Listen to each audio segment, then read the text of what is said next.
ये उधर चंद्रगुप्त का पालन पोषण मनसा सेठ के यहां पर रहा, पढ़ लिख करके, क्योंकि जैसे अपने बेटों की पढ़ाई कराई ऐसे ही उस चंद्रगुप्त की भी पढ़ाई वहां पर हुई। पढ़ लिख करके जवान हो जाता है, और जवान होने के बाद में क्योंकि कुछ काम में भी हाथ बटाने लगा, तो व्यापार का हिसाब किताब चला करता था। व्यापार करने के लिए एक बार चंद्रगुप्त को भेजा जाता है, तो चंद्रगुप्त सेठ मनसा के लड़के की जो बहू थी उससे, क्योंकि भाभी कहा करता था कि भाभी विदेश जा रहा हूं, मुझे वहां से व्यापार करके आना है, बताओ मैं आपके लिए क्या लेकर के आऊं। तो भाभी का स्वभाव हुआ करता कि देवर से मजाक कर देती है, तो देवर से मजाक कर दिया कि देवर मेरे लिए पहली बार जा रहा हूं, हाँ पहली बार जा रहे तो एक काम करना, सच्चे मोतियों का जोड़ा लेकर के आना। जब इंसान की शादी होती थी तो वो सच्चे मोतियों का जोड़ा उस समय मिलता। ये कह तो दिया, लेकिन चंद्रगुप्त को इस बात का पता नहीं था, भाभी ने तो मजाक किया था। अब तो जाकर के चंद्रगुप्त ने क्या काम किया कि व्यापार का सारा हिसाब किताब करके, व्यापार पूरा करके, और सच्चे मोतियों की जोड़े की तलाश में फिरने लगा। लेकिन मिलता कहां से? किसी समझदार व्यक्ति ने बताया कि इंसान की जब शादी होती है उस समय सच्चे मोतियों का जोड़ा उसको मिलता है।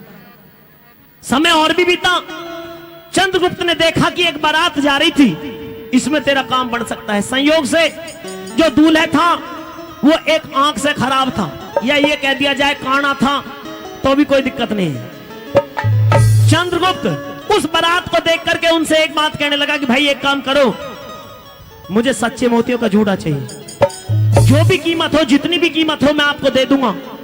उन्होंने देखा कि चंद्रगुप्त अच्छा सुंदर है, रूपवान है, कहने लगते कि एक काम कर, तू यहां पे शादी करने के लिए जा रहे हैं, ब्याहने के लिए जा रहे हैं, फेरे तेरे साथ में ले लेंगे, धनमाल जो भी मिलेगा वो हमारा, तुझे सच्चे मोतियों का जोड़ा चाहिए वो तुझे मिल जाएगा। इस शर्त पर चंद्रगुप्त दूल्हा बना दिया जाता, और चंद्रगुप्त की शादी धर्म सेठ की धर्म मालती के साथ में की जाती है।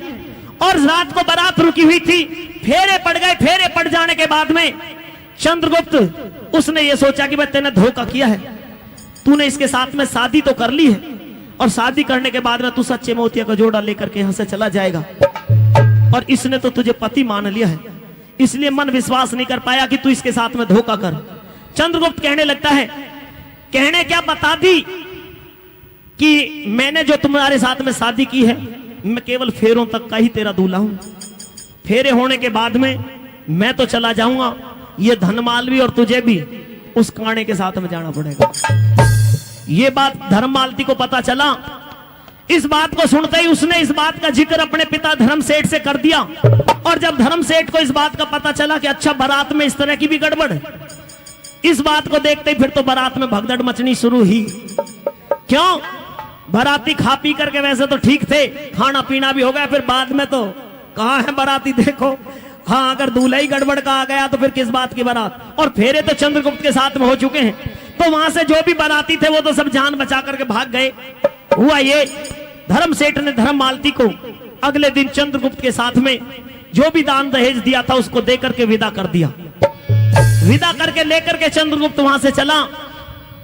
अब तो एक टापू के ऊपर, क्योंकि समुद्री जहाजों के द्वारा व्यापार हुआ करता था, समुद्री जहाज को चंद्रगुप्त ने एक टापू पर रोक दिया, और टापू के सहारे रोक करके धर्म मालती को वहां पर नींद आ जाती है।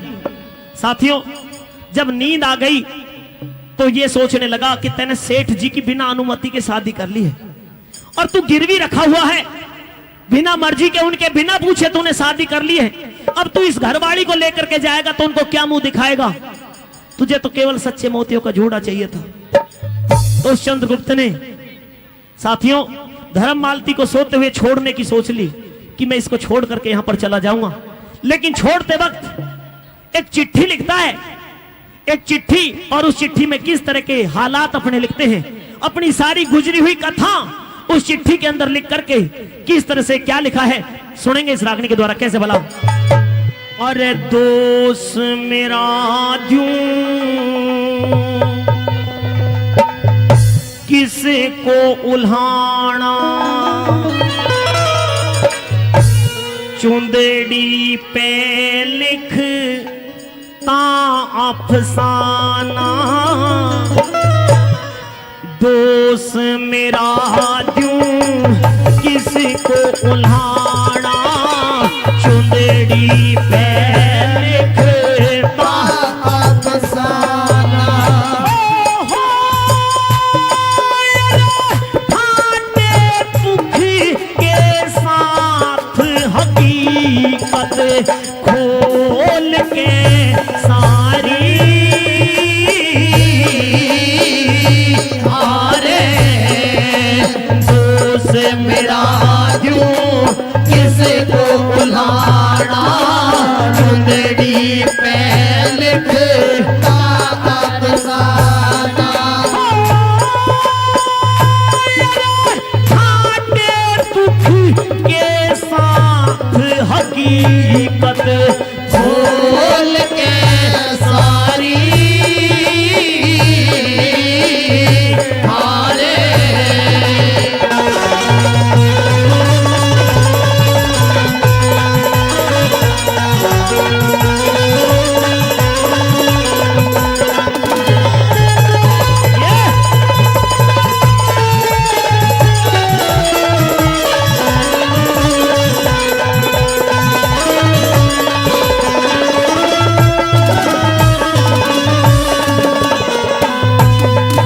अरे हर मानस के जीवन में परी, हर मानस के जीवन में परी कर्मों का लपेटे हुआ, दिल्ली शहर अंदर नामी तारा चंदिक सेठ हुआ, नेम धर्म शुभ कर्म करण में सबसे ही श्रेष्ठ हुआ, नेम धर्म शुभ कर्म करण में सबसे ही श्रेष्ठ हुआ। हम माया के भंडारे भरे लाखों के बिके थे माल, यज्ञ हवन पुण्य दान करण की सेठ ने करी थी टाल, शुभ कर्मों से सेठ गिर गया, वक्त की बदल गई चाल, शुभ कर्मों से सेठ गिर गया, वक्त की बदल गई चाल। रे हाल हुआ बे हाल पिता का, खत्म हुआ सब माल पिता का, हाल हुआ रे हाल पिता का, खत्म हुआ सब माल पिता का। एक लगी नारात बिके सब महल अटा प्यारी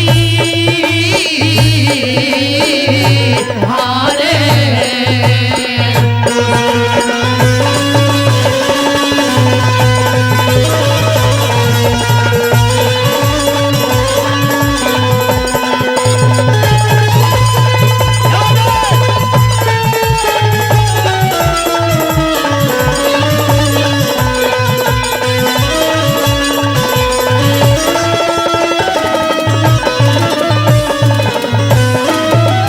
हाँ जमुना पे लगाया तेरा रे, जमुना पे लगाया तेरा, कहीं ना सहारा मिला, भूख थी भयानक तन में, ना कोई यारा प्यारा मिला, मांग के भी देखा शेर चून ना उधारा मिला, मांग के भी देखा शेर, चूने ना उधारा मिला। हो तेरी चुंदड़ी पे लिख के जाऊं अपने दुख की बात गोरी, हृदय अंदर सीन आवे कांपता है गात गोरी, मात पिता ने रोते रोते काफी होगी रात गोरी, मात पिता ने रोते रोते काफी होगी रात गोरी। अरे चाहते नहीं थी कोई तने की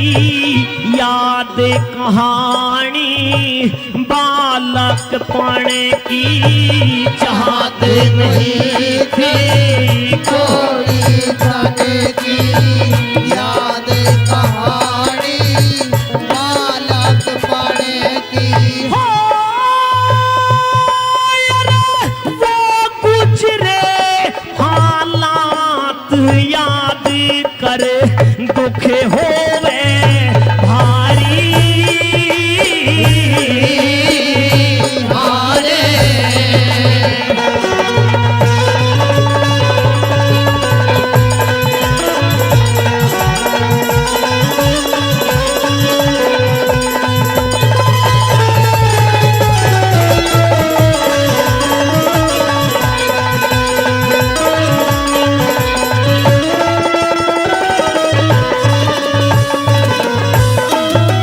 हाँ माता बोली मेरे पिता से, माता बोली मेरे पिता से दुख में न घबराया करते।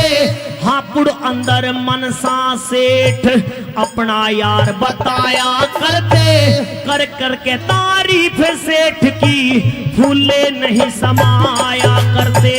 कर कर के तारीफ सेठ की फूले नहीं समाया करते। अरे हापुड़ चले जाओ जो कुछ यार मदद कर दे थारी।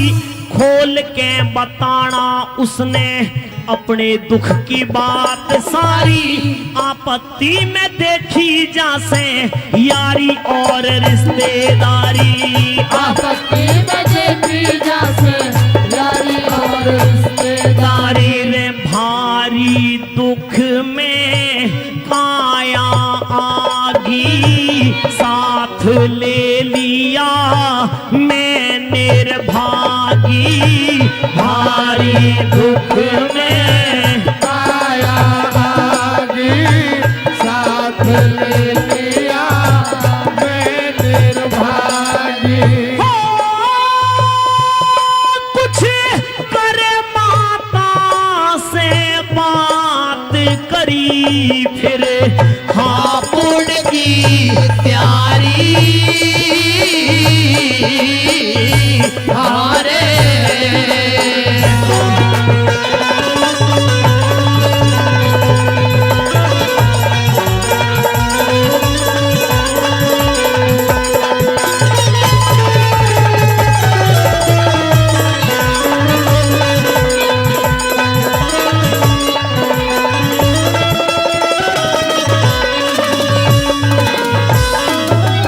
मैं कह नहीं सकता इतना दुखी रे, कह नहीं सकता इतना दुखी।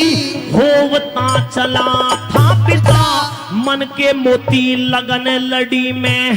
होवता चला था पिता कंधे पे बैठा के मुझे रोवता चला था पिता।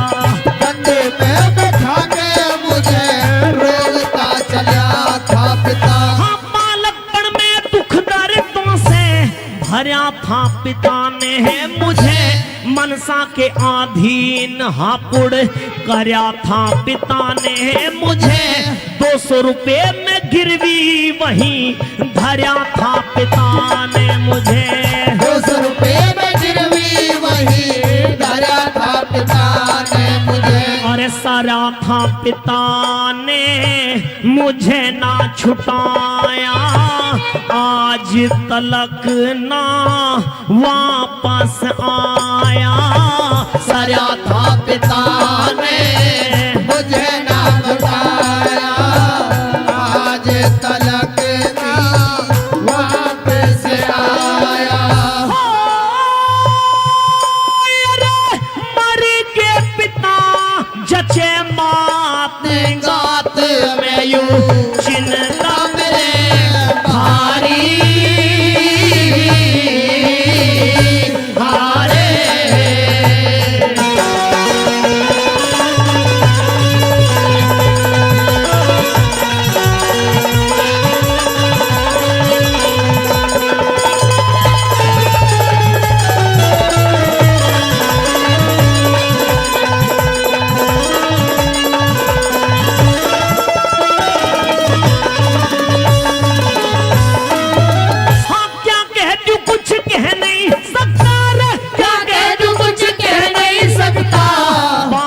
अकस्मात होगी। संकल दीप आके एक गलती अपने हाथ होगी। सेठ जी की आज्ञा के बिन शादी तेरे साथ होगी। सेठ जी की आज्ञा के बिन शादी तेरे साथ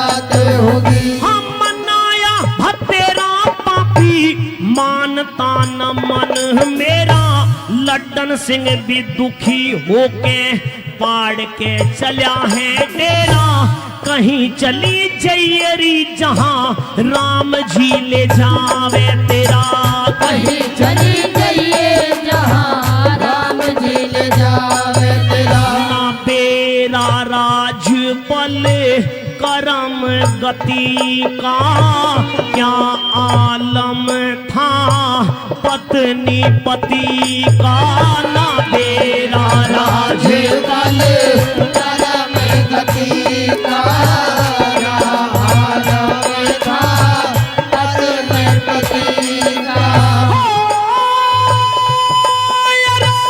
इतनी लिख के बात हुआ जल नैनों से जारी।